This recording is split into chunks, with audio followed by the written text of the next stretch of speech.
To truly listen without planning a reply might sound cliche and very simple, but it is one of the most powerful relational skills that you can practice.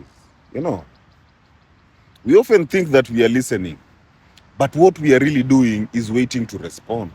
Hmm?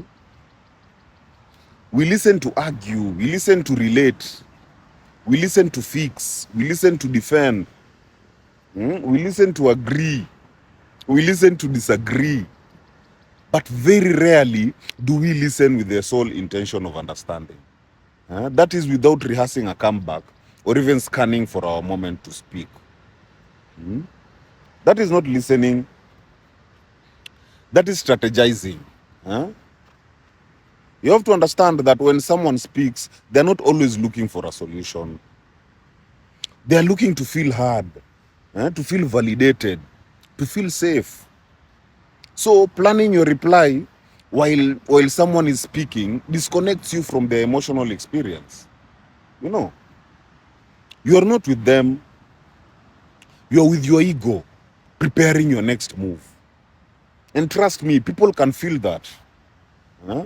Even if you say the right thing, the energy underneath it will feel off. But now, when someone feels truly listened to, that is without interruption, without judgment, without agenda, then they soften.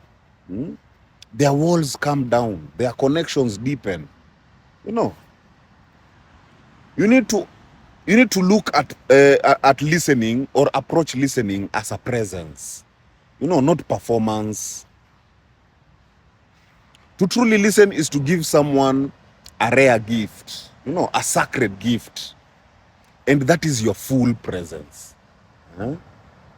You're not just hearing their words, you're feeling their emotions, you're observing their body language, you are sensing what's beneath their words. And this requires patience, it requires emotional regulation, it requires curiosity over control, it requires comfort with silence. You know, it's not passive, it's not weak, it's a deep act of maturity and relational wisdom. Listening without planning to reply, it teaches you humility.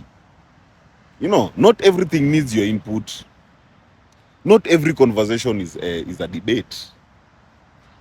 Number two, it teaches you empathy. You know, when you stop inserting yourself, you start understanding others.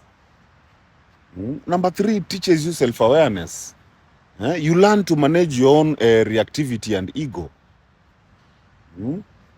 Number four, it teaches you emotional intelligence. You become attuned to what's not being said, not just what is, you know. And here is why we struggle with listening.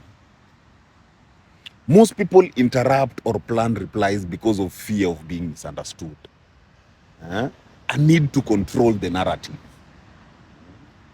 Anxiety around silence. Insecurities about their value in a conversation. Healing that pattern means that you can sit in the discomfort and still stay connected. You know, and that's what creates emotional safety.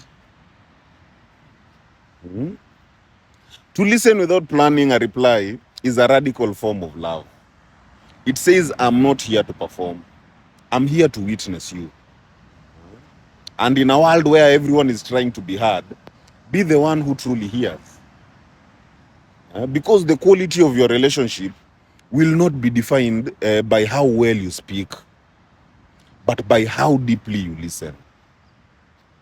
My people, heal. Heal.